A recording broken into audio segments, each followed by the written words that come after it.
우리는 우리의 삶을 살아가다 보면 우리 스스로의 연약함과 끝없이 우리는 마주하게 됩니다.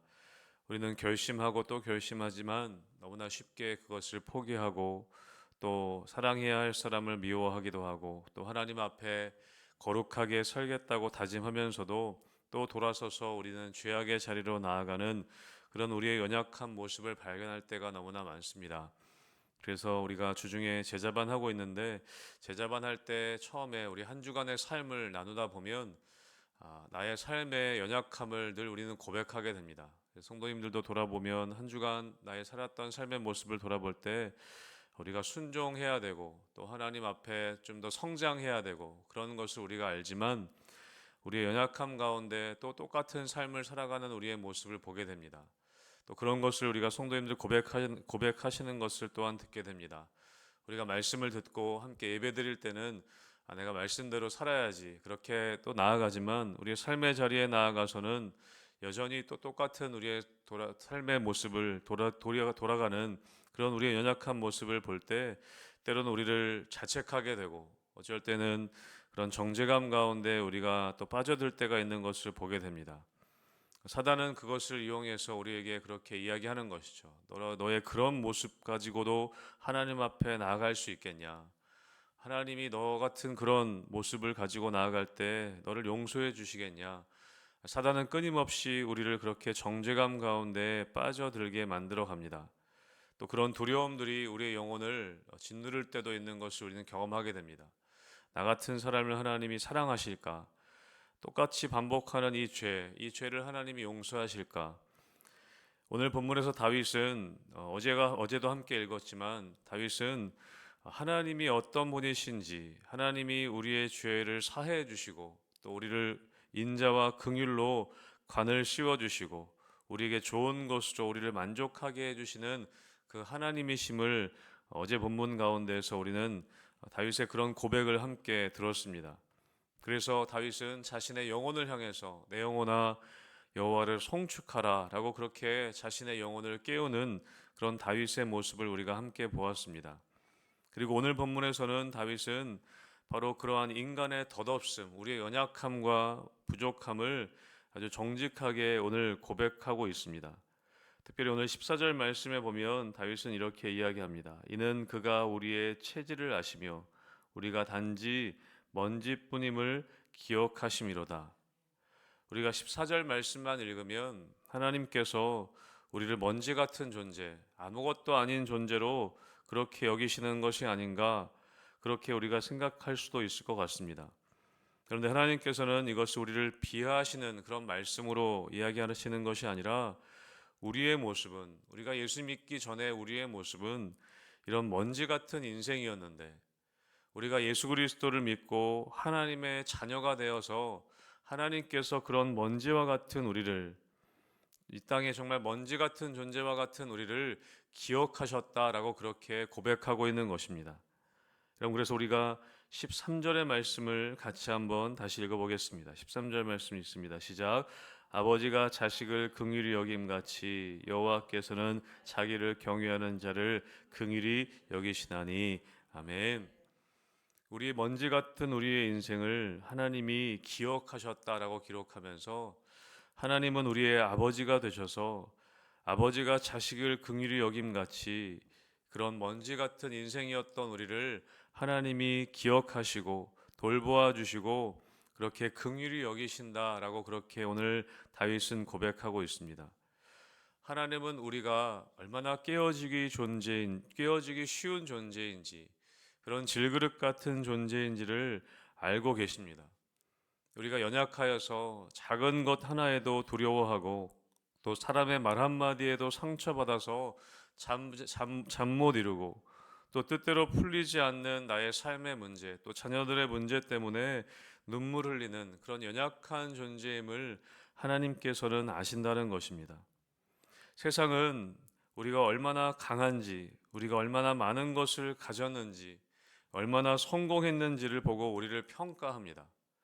세상은 그렇게 우리의 강함을 가지고 우리를 평가하지만 세상에서는 우리가 약한 모습을 보이면 도태되기 때문에 우리는 늘 우리를 포장하고 우리를 강하게 보이려고 애쓰는 것이 바로 우리의 삶의 모습이죠. 그런데 하나님께서는 우리의 약함을 아신다는 것입니다. 우리가 얼마나 연약한 존재인지를 아신다는 것이죠. 그런데 하나님은 우리의 그 연약함 때문에 오히려 우리를 더 기억하시고 우리를 더 깊이 끌어안으시는 아버지의 모습을 우리 가운데 보여주신다는 것입니다. 여러분 13절에서 긍휼히 여긴다는 히브리어 단어에 보면 그 단어가 어떤 의미로 쓰여졌냐면 여성의 자궁, 여성의 태, 그 태를 의미하는 단어에서 긍휼히 여긴다는 단어가 나왔다고 합니다. 다윗은 하나님을 아버지라고 표현하면서도 이 어머니가 10달 동안 배 아파서 아이를 품고 그 낳을 때 느낄 수 있는 그 고통, 그 긍휼, 그것을 긍휼이라고 오늘 표현하고 있는 것입니다. 어머니가 태에서 아이를 품고 10달 동안 있다가 그 아이를 낳을 때 그 해산하는 고통, 그 고통과 그 아픔을 오늘 긍휼이라는 단어, 사랑이라는 단어로 표현하고 있다는 것이죠. 하나님은 우리를 바라보실 때 그렇게 바라보신다는 것입니다. 아이를 낳을 때 그 아픔 가운데서도 사랑하는 마음으로 그 아이를 품고 그 아이를 사랑하는 마음으로 잉태하는 그런 어머니의 마음처럼 하나님께서 우리를 그렇게 바라보신다는 것이죠. 우리의 연약함을 아시고 우리를 그렇게 돌보신다라는 것입니다. 구약 성경에 보면 한나라는 여인이 있었습니다. 우리는 한나의 삶을 알고 있습니다. 남편이 아내인 자기 하나로 만족하지 못하고 다른 아내를 또 둡니다. 분인나라고 하는 아내였죠. 그런데 그 분인나라는 또 다른 아내가 아이를 낳고 행복하게 살아갑니다. 그런데 한나는 그렇지 못했습니다. 그것을 가지고 분인나가 이 한나를 얼마나 조롱하고 한나를 괴롭히는지 모릅니다. 그 죽을 것과 같은 낙심 속에서 한나가 그 낙심 가운데 빠져 있을 때 성경에 보면 뭐라고 표현되어 있냐면 여호와께서 한나를 돌보셨다라고 기록하고 있습니다. 하나님께서 그 눈물 흘리는 한나를 기억하시고 한나를 돌보셨다라고 그렇게 성경은 기록하고 있습니다. 여러분 그것이 한나를 치료하는 시작이 됩니다. 하나님의 긍휼하심과 하나님의 돌보심 그리고 하나님의 기억하심이 그 한나의 인생을 치료하는 출발이 된다는 것입니다. 사랑하는 성도 여러분, 하나님께서는 우리를 그렇게 만나 주시고 우리를 돌봐 주시고 우리를 기억해 주신다는 것이죠. 그 이야기가 옛날 이야기가 아니라 오늘도 일어나고 있는 이야기라는 것입니다.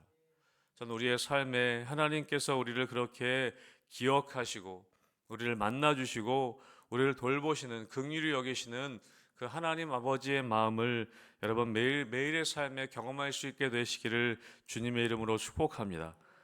오늘 다윗은 그것을 기록하고 있습니다. 오늘 다윗은 우리 인간의 인생과 우리 인간의 인생의 덧없음과 그리고 하나님의 영원하심을 대조하면서 오늘 이야기하고 있습니다. 오늘 15절부터 보면 인생은 그날이 풀과 같으며 그 영화가 들의 꽃과 같도다. 그것은 바람이 지나가면 없어지나니 그 있던 자리도 다시 알지 못하거니와. 우리의 인생이 이렇다는 것입니다. 여러분 아시는 것처럼 다윗은 이스라엘의 최고의 전성기를 이끌었던 위대한 왕이었습니다. 부와 권력과 명예를 모두 가져본 사람이었습니다. 그런데 그조차도 그 인생의 화려함이 들의 꽃과 같다고 한순간에 바람에 사라지는 것임을 오늘 다윗은 고백하고 있다는 것이죠. 그것을 철저히 다윗의 인생 가운데 그는 깨달았습니다. 우리도 마찬가지입니다. 우리의 건강도 우리의 청년의 때의 그런 건강과 파릇파릇함도 또 내가 쌓아 올렸던 그런 스펙들도 내가 모았던 통장의 어떤 잔고도 그 물질도 결국엔 세월 앞에서 쓰러져가는 풀과 같다는 것이죠. 그런데 오늘 다윗은 그 인생의 허무함을 비관적으로 말하는 것이 아닙니다. 오히려 이렇게 유한하고 허무한 존재이기 때문에 우리에게는 영원하신 하나님의 사랑이 절대적으로 필요하다는 것을 오늘 이야기하는 것이죠. 15절과 16절에서 그 인간의 인생에 사람의 인생의 덧없음을 이야기하고 17절에는 이렇게 이야기하고 있습니다. 17절과 18절을 우리 마지막으로 한번 읽어보겠습니다. 17절 18절입니다. 시작.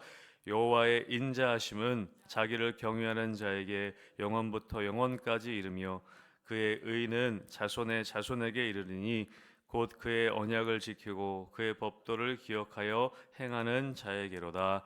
아멘. 여러분, 예수님을 믿지 않는 우리의 인생의 삶은 16절까지입니다. 인생은 풀과 같고 그 영화가 들의 꽃과 같다. 바람이 지나가면 없어진다. 여러분, 그것이 예수님을 믿지 않는 우리 모든 인간의 모습입니다. 그런데 우리가 예수님을 믿고 하나님의 자녀된 인생은 17절과 18절의 고백이 있다는 것이죠.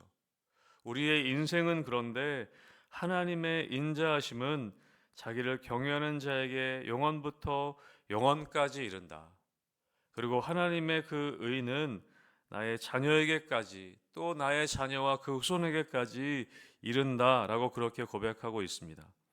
우리의 삶은 짧고 유한하지만 하나님의 인자하심, 히브리어로 헤세드라고 하는 하나님의 그 변함없는 사랑은 영원부터 영원까지 이른다는 것이죠. 사랑하는 성도 여러분, 이것이 복음인 줄로 믿습니다. 우리의 인생만 바라봤을 때는 정말 들의 풀과 같이 마르고 시들지만 하나님의 말씀과 하나님의 사랑은 영원하다는 것이죠. 짧은 인생을 사는 우리가 이 영원한 가치를 지닌 존재가 되는 유일한 길은 무엇이냐? 우리가 영원하신 그 하나님 사랑 안에 거하는 것이라는 것입니다. 사랑하는 성도 여러분, 저는 여러분의 삶이, 우리들의 삶이 이 영원하신 하나님의 사랑 안에 늘 거하는 삶이 되시기를 주님의 이름으로 축복합니다. 그럴 때 우리의 인생이 의미가 있다는 것이죠. 그래서 오늘 다윗은 19절부터 22절까지 온 우주를 향하여서 여호와를 송축하라 라고 그렇게 선포하고 있습니다. 하나님이 우리를 다스리시기 때문에 20절에 보면 그의 여호와의 말씀을 행하고 그의 말씀의 소리를 듣는 여호와의 천사들이여 여호와를 송축하라. 그리고 21절에서도 그에게 수종들며 그의 뜻을 행하는 모든 천군이여 여호와를 송축하라. 그리고 22절에서는 우리들을 향해서 이야기합니다. 여호와의 지으심을 받고 그가 다스리는 모든 곳에 있는 너희여 여호와를 송축하라. 그리고 그 마지막에 다윗은 자신의 영혼을 향하여서 외칩니다. 내 영혼아 여호와를 송축하라. 여러분, 우리가 어제 본문에 기억하시지 않습니까? 어제 1절에 이 103편의 1절의 시작이 어떻게 됩니까? 내 영혼아 여호와를 송축하라. 여러분, 103편 마지막도 다윗은 내 영혼아 여호와를 송축하라 라고 그렇게 마무리하고 있습니다. 여러분, 우리의 삶에서 우리가 점검해야 할 것이 있다면 무엇이냐면 나의 입술에 찬양이 있느냐라는 것입니다. 우리의 다윗은 인간의 인생을 돌아보고 또 하나님의 모습과 대조하면서 하나님은 영원하시다라고 그렇게 고백하고 무엇을 이야기하고 있냐면 나의 영혼을 향하여서 여호와를 찬양하라고 그렇게 고백하고 있습니다. 우리가 점검해야 할 것이 있다면 우리의 입술에 하나님을 향한 찬양이 있느냐는 것입니다. 우리는 부족하고 연약하지만 하나님은 우리를 긍휼히 여기시고 우리를 돌보시고 우리를 기억하시는데 우리가 그것을 믿는다면 우리가 점검해야 할 것은 우리의 입술에 찬양이 있느냐라는 것입니다. 사랑하는 성도 여러분, 저는 여러분의 입술 가운데 하나님을 향한 찬양이 넘치게 되시길 주님의 이름으로 축복합니다. 우리가 오늘 이 봄날에 하늘을 보면서 또 들의 꽃을 보면서 하나님을 찬양할 수 있고 또 우리의 인생을 돌보시는 하나님을 기억하면서 우리 입술 가운데 하나님을 향한 찬양이 넘치는 것, 그것이 우리의 신앙을 점검할 수 있는 길이라는 것이죠. 사랑하는 성도 여러분, 어제 본문에도 함께 나눴지만 여러분 오늘도 여러분의 영혼을 향하여서 이렇게 선포할 수 있게 되시길 주님의 이름으로 축복합니다. 내 영혼아 여호와를 송축해라. 여러분, 우리 영혼을 늘 그렇게 깨울 수 있어야 하는 것입니다.